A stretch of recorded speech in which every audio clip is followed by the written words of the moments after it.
everyone, আজি বনাব লৈছো মাছৰ তৰকাৰী আৰু এফালে মাছ ফ্ৰাই কৰি লৈছো আৰু আজিৰ ৰেচিপিটো স্পেশালি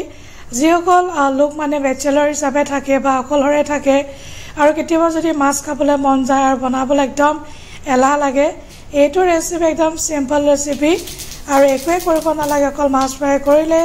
এফালে অকমান জিৰা দিলো জলকীয়া দিলো এফালে পিয়াজ দি দিম এতিয়া তাৰ পাছত বিলাহী দি অকল জলকন বনাম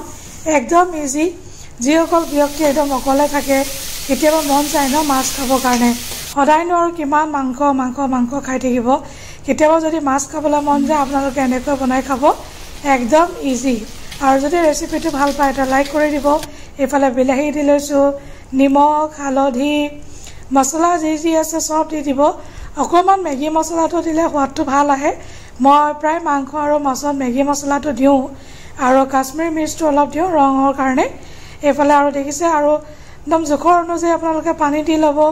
আৰু অকমান উতলিলে আৰু মাছখিনি দিলে হ'লে আৰু ইমানেই ইজি দেখিছেনে ৰেচিপিটো একদমেই ইজি আৰু যদি মোৰ ভিডিঅ'বিলাক চাই ভাল পায় এটা লাইক কৰিব কমেণ্ট কৰিব আৰু প্লিজ প্ৰফাইলটো আপোনালোকে ফলো কৰিব নাপাহৰিব এইফালে মাছ ৰেডি হৈ গৈছে দেখিছে একদম উতলিছে তো আজিলৈ আহোঁ বাই বাই